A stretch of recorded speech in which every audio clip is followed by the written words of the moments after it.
सुप्रभात प्यारे बच्चों, स्वागत है आप सभी का हिंदी की कक्षा में। बच्चों, आज हम हिंदी व्याकरण का पठन करेंगे। और हिंदी व्याकरण में हम कौन सा पाठ पढ़ेंगे? हिंदी व्याकरण में हम पाठ 14 पढ़ेंगे, मुहावरे। क्या होते हैं मुहावरे? बच्चों, हम अपनी बातचीत में कुछ ऐसे वाक्यांशों का प्रयोग करते हैं जो विशेष अर्थ देते हैं। इस तरह से बात कहने के भी दो तरीके होते हैं, साधारण तरीका और विशेष तरीका। तो आइए पहले उदाहरण समझते हैं।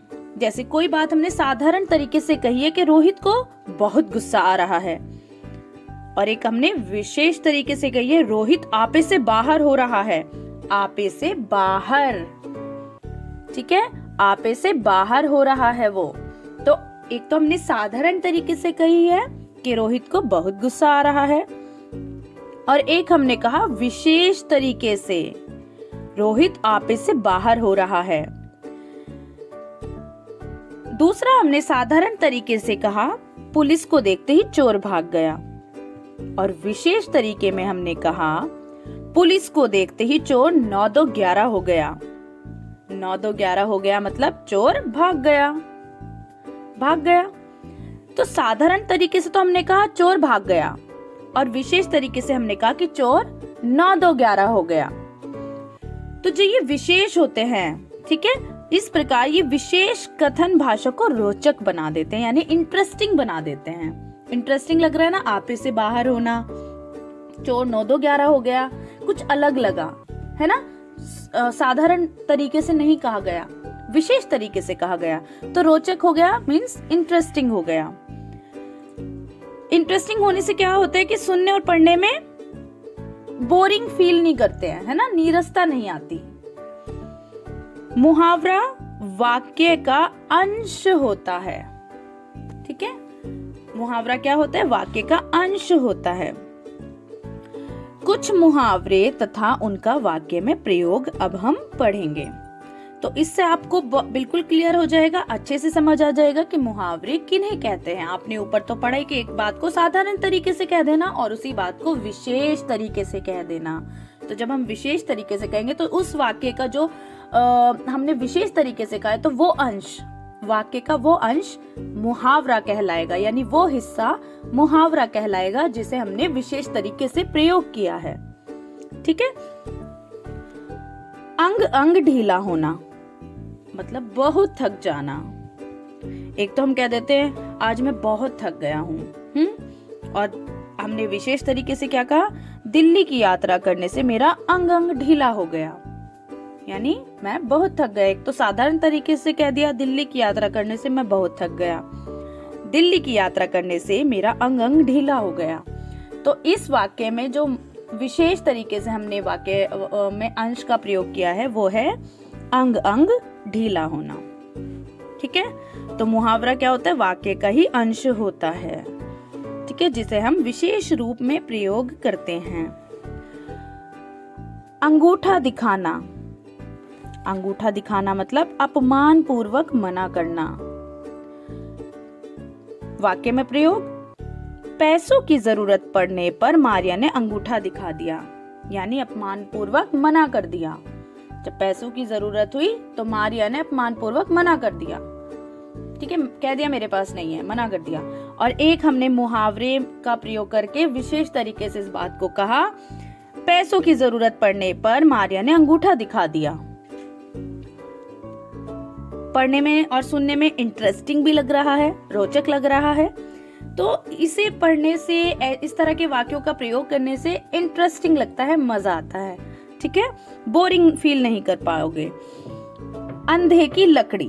अंधे की लकड़ी मतलब एकमात्र सहारा। तो ये कुछ ऐसे मुहावरे, इनमें से कुछ तो ऐसे होंगे जो आपने सुन रखे होंगे और कुछ आपके लिए नए हैं। जैसे अंधे की लकड़ी मतलब एकमात्र सहारा। रमेश अपने माता पिता की अंधे की लकड़ी है, यानी रमेश अपने माता पिता का एकमात्र सहारा है। तो हमने एकमात्र सहारा है साधारण तरीके में कहा, और हमने कहा विशेष तरीके में कि रमेश अपने माता पिता की अंधे की लकड़ी है। मुंह में पानी आना, ये तो आप सभी ने सुना होगा।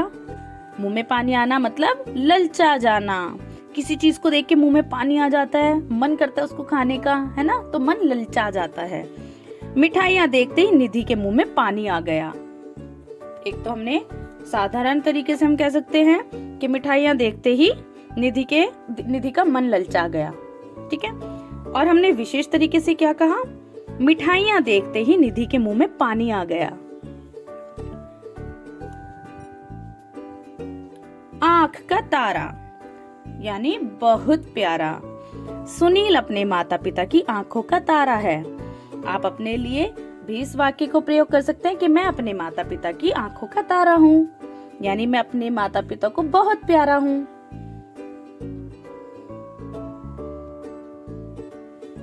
अक्ल पर पत्थर पड़ना, बुद्धि खराब होना। नरेश की अक्ल पर तो पत्थर पड़ गया है, वह कुछ समझता ही नहीं। यानी नरेश की अक्ल खराब हो गई है, बुद्धि खराब हो गई है, कुछ समझता ही नहीं। तो हमने इसे वाक्य मुहावरे का प्रयोग कैसे किया, नरेश की अक्ल पर तो पत्थर पड़ गया है, वह कुछ समझता ही नहीं। आसमान सिर पर उठाना यानी बहुत शोर मचाना। कक्षा से अध्यापक के जाते ही बच्चों ने आसमान सिर पर उठा लिया। करते हैं ना आप भी ऐसे? कक्षा से जैसे ही अध्यापक गए तो कक्षा को साथ साथ आसमान को सबको सर पर उठा लेते हो, यानी बहुत शोर मचाना। आसमान सिर पर उठाना, कक्षा से अध्यापक के जाते ही बच्चों ने आसमान सिर पर उठा लिया। ईद का चांद होना, बहुत दिनों बाद दिखना। राहुल तो ईद का चांद हो गया है, दिखता ही नहीं, यानी बहुत दिनों बाद दिखना। पीठ थपथपाना, शाबाशी देना। अच्छा काम करने पर सबने शीतल की पीठ थपथपाई। अच्छा काम करने पर सबने शीतल को शाबाशी दी, तो हमने मुहावरे का प्रयोग किया, अच्छा काम करने पर सबने शीतल की पीठ थपथपाई। लाल पीला होना, बहुत गुस्सा होना। सुरेश भी जरा सी बात पर लाल पीला हो जाता है। आप में से भी होंगे कुछ बच्चे ऐसे, जरा सी बात पर लाल पीले हो जाते हो, है ना। तो लाल पीला होना, बहुत गुस्सा आना। कान काटना, सबसे आगे होना। दिनेश ने सबसे ज्यादा अंक लाकर सबके कान काट लिए, यानी सबसे आगे हो गया। दिनेश सबसे ज्यादा अंक आए तो सबसे आगे हो गया। तो हमने इसको और इंटरेस्टिंग बना दिया वाक्य को। दिनेश ने सबसे ज्यादा अंक लाकर सबके कान काट लिए। समझ भी नहीं आएगा कुछ को, तो जब तक पढ़ोगे नहीं इसका अर्थ समझ नहीं आएगा, इसको समझने की कोशिश नहीं करोगे तो समझ नहीं आएगा। और आपको इंटरेस्टिंग लगेगा, कोई ऐसे बोलेगा कि दिनेश ने सबसे ज्यादा अंक लाकर सबके कान काट लिए, तो ऐसा थोड़ी है सीजर से लेकर काट लिए। तो ये तो एक कहावत बन गई, एक मुहावरा बन गया। बात को इंटरेस्टिंग वे में बोल दिया कि दिनेश सबसे आगे निकल गया है सबसे अच्छे अंक लाकर। खेत रहना मतलब वीर गति पाना। वीर गति पाना, खेत रहना मतलब युद्ध में मारे जाना, ठीक है। युद्ध में हमारे अनेक सैनिक खेत रहे, तो खेत रहना मतलब वीर गति पाना। खरी खोटी सुनाना, बुरा भला कहना। यश की गलती पर रेखा ने उसे खूब खरी खोटी सुनाई, यानी उसे खूब बुरा भला कहा। कमर कसना, तैयार रहना। परीक्षा के लिए सुरभि ने कमर कस ली है। अब आप सब भी अपनी परीक्षा के लिए कमर कस लीजिए, क्योंकि अब आपकी भी वार्षिक परीक्षाएं आ रही हैं, एनुअल एग्जाम्स। तो आप सभी परीक्षा के लिए कमर कस लीजिए, यानी तैयार हो जाइए। घोड़े बेचकर सोना, गहरी नींद सोना। काम समाप्त होते ही रवि तो घोड़े बेचकर सो गया। फूला ना समाना, बहुत खुश होना। अपनी बेटी की शादी में देवनारायण फूला नहीं समा रहा था। बगुला भगत, कपटी होना। पवनेश तो बगुला भगत है, संभल कर रहना। कपटी होना मतलब धोखेबाज होना, बगुला भगत। पवनेश तो बगुला भगत है, संभल कर रहना, कपटी है वो, छल कर सकता है। भीगी बिल्ली बनना, डर जाना। पिताजी के सामने कपिल भीगी बिल्ली बन गया। आप सभी भी बन जाते हैं माता पिता के सामने भीगी बिल्ली, और कई बार अध्यापक के सामने भी। तो भीगी बिल्ली बनना, डर जाना। मुंह की खाना, हार जाना। एशिया कप में भारत के हाथों श्रीलंका की टीम ने मुंह की खाई। घी के दिए जलाना, खुशियां मनाना। परीक्षा में उत्तीर्ण होने पर युवक ने घी के दिए जलाए, यानी युवक बहुत खुश हुआ, उसने खूब खुशियां मनाई। तो घी के दिए जलाना, खुशियां मनाना। जब आप सभी परीक्षा में सफल हो जाएंगे, अच्छे अंक प्राप्त करेंगे, तो आप सभी घी के दिए जलाएंगे। कुछ अन्य मुहावरे पढ़ लेते हैं, और इन मुहावरों के साथ इनके अर्थ दिए गए हैं, लेकिन वाक्य में प्रयोग नहीं दिए हैं। आप सभी इनका वाक्य में प्रयोग खुद करके देखेंगे। जब आप मुहावरा पढ़ेंगे, इसका अर्थ पढ़ेंगे, समझेंगे, तो वाक्य में प्रयोग करके देखेंगे, बोलकर देखेंगे। आंखें खुलना मतलब होश में आना, किसी बात का ना पता होना और उस बात से आंखें खुल जाना, यानी होश में आना, बात पता चल जाना। आग में घी डालना, क्रोध बढ़ाना, किसी को गुस्सा आ रहा है और उसमें दो चार बात और बढ़ाकर कह देना, मतलब उसका गुस्सा और बढ़ाना, या फिर स्थिति को और बिगाड़ देना, मतलब आग में घी डालना।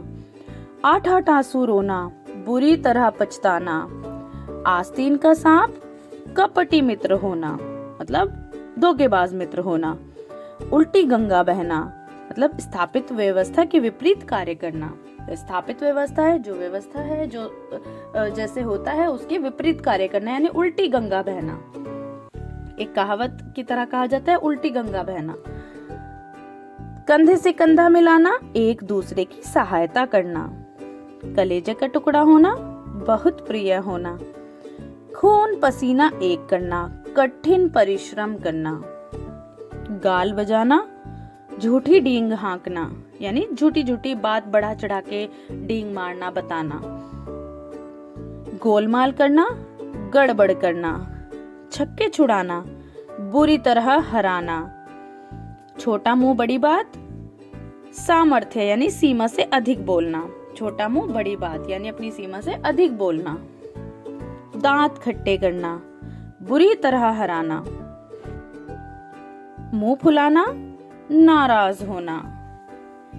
तो बच्चों, मुहावरे क्या होते हैं? जो विशेष अर्थ देते हैं, और ये मुहावरे वाक्य का हिस्सा होते हैं, इसलिए इन्हें वाक्यांश कहा जाता है। मुहावरे वाक्यांश होते हैं क्योंकि ये वाक्य का हिस्सा होते हैं, और ये भाषा को रोचक बनाते हैं, मीन्स इंटरेस्टिंग बनाते हैं। ठीक है, तो अब आपका मैं गृह कार्य देती हूँ।